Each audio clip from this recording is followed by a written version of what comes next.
아멘. 20장은 권위의 문제였습니다. 여러분, 우리가 복음서를 읽을 때마다 어떤 기준을 가지면 좋으냐 하면 복음서는 딱 두 종류의 사람이 등장합니다. 예수님을 영접하는 사람, 예수님을 거부하는 사람. 이 시대 사람들도 마찬가지입니다. 복잡한 것 같지만 두 종류의 사람이 존재합니다. 예수님을 인정하는 사람, 예수님을 거부하는 사람. 예수님께서 십자가 고난을 향하여 예루살렘에 입성하시는 지점에는 이 두 종류의 사람의 분기점이 명확하게 드러납니다.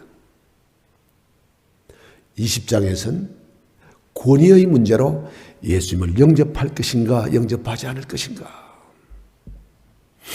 대부분의 사람들이 어제 우리 살핀 것처럼 바리새인, 대제사장, 백성들의 장로, 서기관, 사두개인까지 다 예수님의 권위를 부정하고 시비를 걸고 주님 앞에 도전합니다. 21장에 와서는 그 분기점이 종말입니다. 심판입니다. 그래서 제자들이 이제는 예수 믿는 사람, 영접한 사람, 예수님을 따르는 사람들 가운데서 예수님의 종말에 관한 말씀을 듣고 예수님을 영접하느냐 영접하지 못하느냐, 그날 어떻게 예수님을 영접할 것인가, 이런 논쟁이 계속 이어집니다.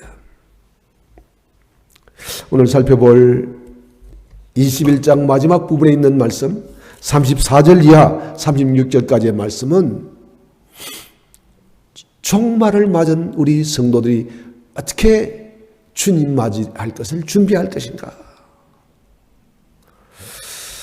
오늘 잠깐 우리 좀 살피면요, 종말에 관한 말씀을 하실 때 등장하는 중요한 단어 몇 가지가 있습니다. 살피겠습니다. 우리 한번 7절을 보실까요? 7절. 징조, 무슨 징조가 있으리까? 11절. 징조 등장합니다. 25절. 이를 성심는 징조가 있겠고, 징조가 있습니다. 날과 시를 말하는 것은 위험한 일이지만 주님이 주신 징조를 가지고 이 시대를 관찰하고 바라보는 것은 믿는 자가 가진 파수꾼의 사명으로서 당연히 해야 될 일입니다. 지금 어떤 징조가 있을까요? 20절 한번 볼까요? 너희가 예루살렘이 군대들에게 에워싸는 것을 보거든 그 멸망이 가까운 줄을 알라. 지금입니다.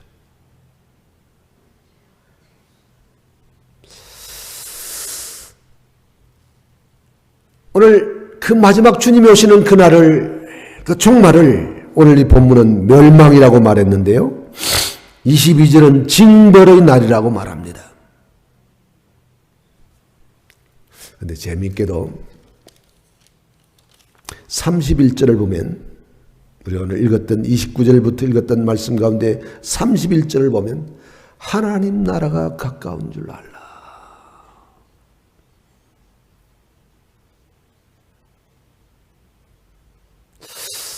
아버지가 오십니다. 아버지가 태굴에 오십니다. 아버지의 오심이 반가운 아들도 있고 아버지가 오면 불편한 아들도 있습니다. 어떤 아들이 아버지가 오면 불편할까요? 죄 저질러 놓은 아이들, 숙제 안 한 아이들, 사고친 아이들, 아들들, 딸들은 아버지 오심이 불편합니다. 그러나 아버지 듣기 좋은 소식을 가진 아이들, 학교 가서 100점 맞고 숙제 잘하고 선생님께 칭찬받고 아빠가 부탁한 일들 잘 준비한 아이들은 아빠의 오심을 기다립니다. 오늘 저는 이 말씀을 읽다가 재미난 시편은 하나님의 심판을 많이 언급합니다.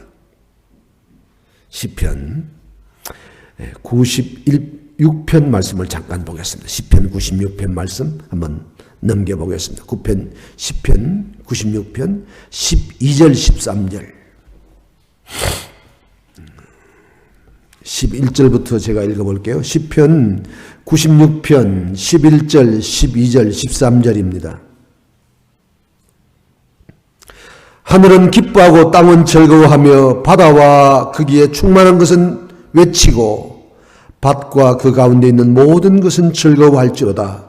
그때에 숲의 모든 나무들이 여호와 앞에서 즐거이 노래하리니 그가 임하시되 땅을 심판하러 임하실 것입니다. 시편의 중요한 포인트 중에 하나는 심판날이 즐거운 날이라는 겁니다. 이런 말씀이 계속 반복됩니다. 사랑하는 성도 여러분, 주님이 오시는 그 날이, 주님이 심판하러 오시는 그 날이 여러분의 즐거운 날, 잔치하는 날, 축제의 날이 되기를 주님의 이름으로 축원합니다. 이것이 우리 믿는 자가 누리는 영광입니다. 그 놀라운 기쁨을 오늘 우리가 읽은 성경 본문은 하나님의 나라가 가까운 줄을 알라, 천국이 가까운 줄을 알라라고 말합니다. 네, 주님의 오심을 준비해야 합니다. 옷깃을 여며야 합니다. 경성하고 깨어야 합니다. 오늘 본문 말씀처럼 주의해야 합니다. 그러나 이 날이 죽는 날이 아닙니다. 이 날이 무서운 날이 아닙니다. 이 날이 심판의 날이 아닙니다. 믿는 자에겐 이 날이 영광의 날이고 축복의 날이 되어야 할 줄 믿습니다. 두렵고 떨림으로 준비해야 합니다. 공부 잘하는 학생이 시험을 더 두려워합니다. 공부 못하는 학생이 시험을 엉망으로 준비합니다. 별로 부담 안 가집니다. 그리고 시험 보고 나면 불편합니다. C.S. 루이스라는 사람이 천국을 이렇게 설명했습니다. 주님이 오실 심판날을 이렇게 설명했습니다. 그날이 되면 우리는 무조건 그리스도와 함께 있는 날입니다. 두 번째, 그날은 우리는 그리스도처럼 되는 날입니다. 세 번째로 그날은 그리스도가 주시는 영광을 누리는 날입니다. 네 번째로 그날은 그리스도가 주시는 상급을 누리는 날입니다. 그리고 그날은 주님이 주시는 영원한 지위를 누리는 날입니다. 그날이 영광스러운 날입니다. 주님이 오시는 절차가 좀 복잡할 수 있습니다. 고난도 있을 수 있습니다. 환난도 있을 수 있습니다. 미혹도 있을 수 있습니다. 그러나 이 날이 적어도 누가가 그리는 것처럼 그날은 하나님 나라가 임하는, 시편 기자가 노래하는 것처럼 즐거이 노래할, 잔치할 그날이 될 줄 믿습니다. 훈련받을 때 매주 토요일마다 군장을 메고 구보하는 그런 일이 있었습니다. 시간 안에, 정해진 시간 안에 들어오면 토요일 오후가 보장됩니다. 들어오지 못하면 토요일 오후 동안 군장 메고 막 연습해야 되고 뛰어야 하고 다음 주일이 또 다가옵니다. 제가 그렇게 체력이 아주 좋은 사람도 아니고 아주 나쁘지도 않았지만 입대하기 전 저희 형과 함께 서울에 있는 어느 남영동의 고시원에 있었습니다. 형은 행정고시를 공부하고 저는 이제 군목 갈 준비를 하면서 그 남영동에서 서울역 앞에 있는 어느 교회 새벽 기도를 매일 다녔습니다. 두 젊은이가 뛰어가는 거예요. 매일 아침. 병사생활로 전역한 우리 형이 군대 가면 뛰어야 할 일이 많으니까 뛰는 것이 좋다고 매일 아침 새벽기도 갈 때 흠뻑 땀이 젖고 마치고 오면 또 땀에 흠뻑 젖을 만큼 뛰었습니다. 적어도 한 3, 4개월 그렇게 뛰다가 한 것 같습니다. 그러니까 토요일 날 저는 매주 토요일이 기다려지는 거예요. 약간 좀 힘들긴 하지만 군장 짊어지고 뛰는 일이 얼마나 즐거운 일인지 그리고 늘 몇 번째 안에 1, 2, 3, 4, 5 이 등수 안에 제가 늘 들어오는 거예요. 금년만 되면 우리 동기 목사님들이나 같이 훈련받는 신부나 다른 종교의 지도자들이 막 걱정합니다. 또 금요일이다. 토요일 아침 힘들다. 저는 내심 즐거웠습니다. 그날은 제가 뭔가 보여줄 수 있는 날이었습니다. 사랑하는 성도 여러분, 지금 주님을 만나시면 그날 주님을 만남이 당황스럽지 않습니다. 지금 주님을 기도 가운데 만나고 주님을 체험하면 그날이, 주님이 오시는 그날이 당황스럽지 않습니다. 매일매일 주님을 만나는 저와 여러분 되기를 주님의 이름으로 축원합니다. 그래서 오늘 본문 말씀에 우리가 읽었던 이 말씀에 34절, 너희는 스스로 조심하라. 주님의 오심을 준비하는 첫 번째 메시지는 주님의 오심을 준비하며 스스로 조심하라. 자, 묻습니다. 여러분 한번 대답해 보십시오. 스스로 조심하는 것이 도대체 무슨 말일까요? 자, 여러분의 자녀가 막 운전면허를 땄습니다. 그리고 차를 여러분이 사주셨습니다. 지금 처음으로 고속도로에 운전을 하게 되었습니다. 여러분 뭐라고 말씀하시죠? 조심해라. 그 조심 뭘까요? 첫째는 나를 믿지 말라는 겁니다.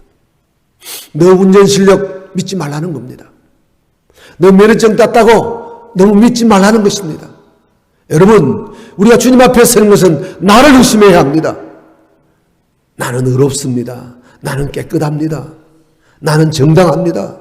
우리 예수 믿는 사람은 이렇게 말하는 거 아닙니다. 누군가 나를 전혀 근거 없이 비난할 때 우리는 이렇게 말해야 합니다. 네, 제가 늘 정당하고 옳은 것은 아니지만 이 점에서는 제가 좀 억울합니다. 큰 틀에서 보면, 하나님의 관점에서 보면 비난받아 마땅하지만 적어도 이 지점은 제가 이런 실수를 하지 않았습니다. 나를 의심해야 합니다.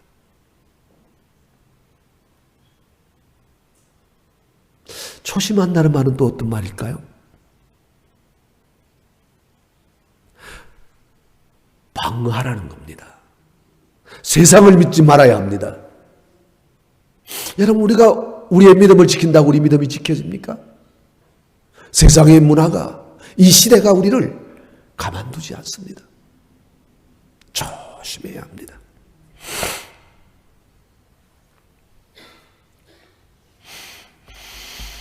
감사하게도 성경 본문은 그 조심해야 할 지점을 몇 가지로 설명해 주는데 제 방탕함을 조심해야 합니다. 이어지는 말씀은 술 취함과 생활의 염려를 조심하라.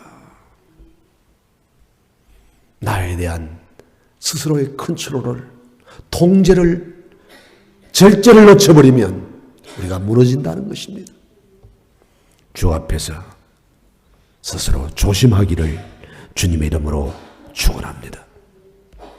나를 살펴야 합니다. 환경을 살펴야 합니다. 나를 믿지 말아야 합니다. 세상을 믿지 말아야 합니다. 왜 세상을 믿지 말아야 할까요? 세상은 공중권세 잡은 마귀가 지배하는 세상입니다. 스스로 조심함으로 주님과의 만남을 준비하는 저와 여러분 되기를 주님의 이름으로 축원합니다. 두 번째는, 그래서 조심하지 않으면 마음이 둔해집니다. 우리는 우리 마음이 둔해지는 것을 두려워해야 합니다. 하나님 말씀이 선포되면 아멘하고 감동받아야 되는데 하나님 말씀에 감동이 없습니까? 만약 오늘 이 자리에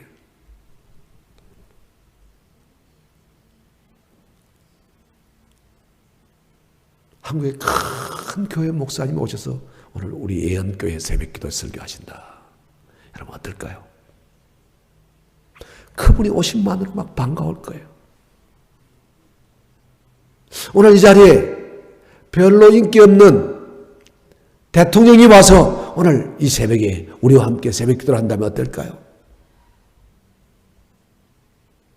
하물며 살아계신 하나님을 만난 우리가 그만한 감동을 느끼지 못하고 있다면 우리는 우리 마음이 둔감한 것입니다. 우리가 인정해야 합니다. 우리 마음이 둔감하여졌습니다. 우리 영적 감각이, 영적 예민함이 사라졌습니다. 말씀을 들어도 주의 음성이 나에게 들리지 아니하고 세상의 수많은 징조를 봐도 영적 긴장이 되지 아니하고 하나님 앞에 나올 때에 두려움과 떨림이 없다. 그게 바로 초심을 잃은 것입니다. 사랑하는 성도 여러분, 주의 음성을 들을 때마다 여러분 마음에 깊은 감동이 있기를 주님의 이름으로 축원합니다. 그건 설교를 얼마나 잘하느냐의 문제가 아닙니다. 그것은 얼마나 내 마음에 맞는 설교가 있는가, 그 문제가 아닙니다. 살아계신 하나님의 말씀이 선포되는 것을 진실로 내가 수용한다면 그 말씀 앞에 아멘하고 그 말씀 앞에 감동받고 그 말씀이 묵직한 무게로 내 심장을 때려야 하는 것입니다. 여러분, 이 지점을 설명하는 좋은 신뢰가 마가복음 6장에 등장합니다. 오병이어의 기적을 체험하고 지금 제자들이 바다 위를 거슬러 가는데 풍랑이 일어납니다. 주님이 그 풍랑에 바다 위를 걸어오시는데 제자들이 먹은 떡 때문에 마음이 둔하여서 주님을 보지 못했다라고 말합니다. 유령인 줄 알았다라고 말합니다. 우리에게 찾아오시는 주님, 우리에게 오시는 주님, 우리에게 말씀하시는 주님을 민감하게 느낄 수 있는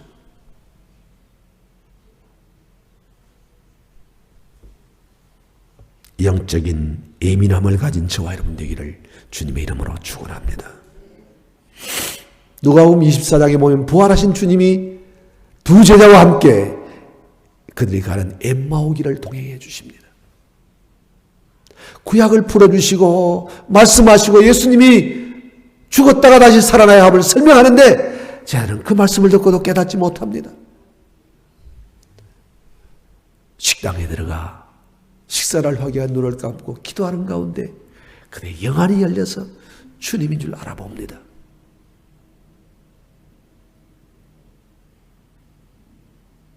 말씀이 들려질 때 영안이 열리는 줄 믿습니다. 그는 이렇게 고백합니다. 우리가 주께서 말씀을 풀어주실 때 우리 마음이 뜨겁지 아니하더냐? 말씀을 들을 때마다 가슴이 뜨거워지는 축복이 있기를 주님의 이름으로 축원합니다. 주님 품에 나올 때마다 영안이 열려 주님을 발견하고 내가 주님 앞에 나왔습니다. 고백할 수 있는 저와 여러분 되기를 주님의 이름으로 축원합니다. 은혜 받으셔야 합니다. 감동받아야 합니다. 그래야 우리가 그날 주님을 만날 수 있습니다. 그날 주님 오시는 그날이 기쁨의 날, 잔치의 날, 축복의 날, 하나님 나라가 임하는 날이 되기 위해서 세 번째 우리가 해야 될 일을 오늘 성경은 깨어서 기도하라라고 말씀합니다.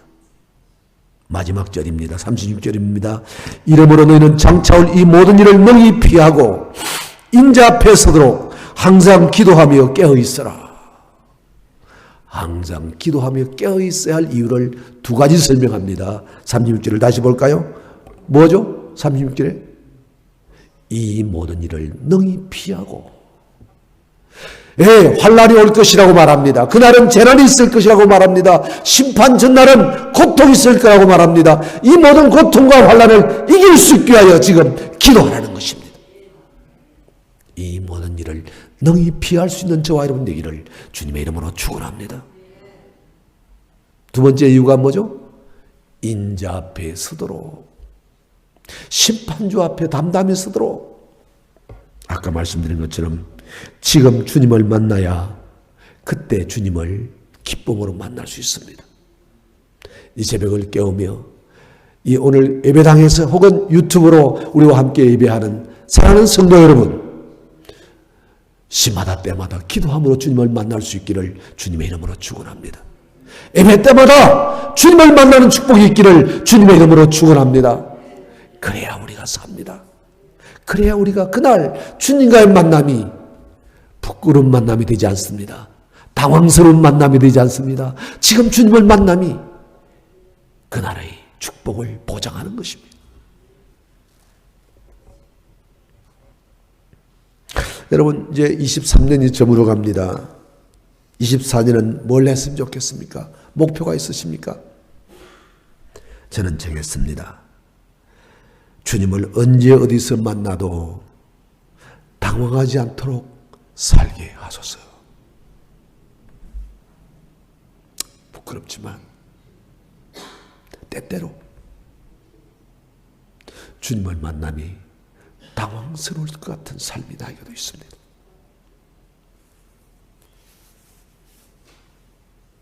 안타깝지만 내가 오늘 밤 주님 앞에 부름을 받는다면 나는 준비된 모습일까? 예수 믿습니다. 믿음으로 살려고 노력했습니다. 그럼에도 불구하고 아쉬운 지점들이 있습니다. 24절은 1년 내내 365일 주님을 늘 기억하고 묵상하며 살고 싶다는 저의 기도입니다. 말씀을 정리하려고 합니다. 우리는 그날이 축복의 날, 영광의 날, 상급의 날이 되기 위해서 스스로 조심해야 합니다. 다시 말하지만 우리를 너무 믿지 말아야 합니다. 자신을 의심해야 합니다. 자신을 의심했던 것이 종교개혁입니다. 자신을 의심했던 것이 하나님 앞에 나와 회개하는 겁니다. 나의 불합리함, 나의 부족함, 나의 죄악을 주님 앞에 고백하면 회개가 되지만 내 부족함, 내 물을 주님이 드러내면 그것이 심판입니다. 주님이 심판하기 전 미리미리 내 허물을 드러내고 주님 앞에 조심하는 저와 여러분 되기를 주님의 이름으로 축원합니다. 두 번째, 이러기 위해서 우리는 마음이 둔해지는 것을 두려워해야 합니다. 은혜 없이, 감격 없이, 감사 없이 살아가는 우리 삶에 위기감을 가져야 합니다. 난 왜 이렇게 예배를 드려도 감동이 없지? 나는 왜 이렇게 이 찬양을 불러도 뜨거운 눈물이 흐르지 않지? 주의하셔야 합니다. 정신 차려야 합니다. 영적 둔감을 이기는 길은 시마다 때마다 주님의 임재를 느끼는 것입니다. 주님이 여기 계십니다. 어제 잠깐 나눴는데 메 비디 데우스, 하나님이 지금도 너를 지켜보고 있다. 세 번째로는 항상 기도해야 합니다. 항상 깨어서 기도하시길 바랍니다. 주님과 의논하고 주님을 체험하고 나의 기도를 주님이 들으시고 응답하시고 내 삶을 이끌어 가심을 경험하며 산다면 여기 있으나 천국이나 다를 바가 없습니다. 이 땅에서 호흡하나 이 땅의 호흡이 멈춰지나 다를 바 없을 것입니다. 그런데 안타깝게도 우리는 그 일에 대단히 부족한 삶을 살고 있음을 인정해야 합니다. 오늘 누가복음 21장 이 말씀을 통해서 종말을 통해 찾아오시는 우리 주님과의 만남을 잘 준비하는 믿음의 성도가 되기를 주님의 이름으로 축원합니다. 기도하겠습니다. 우리 말씀을 기억하면서 또 교회를 기억하면서 목사님의 사역을 기억하면서 우리 한 2, 3분간 우리 통성으로 간절히 기도했으면 좋겠습니다.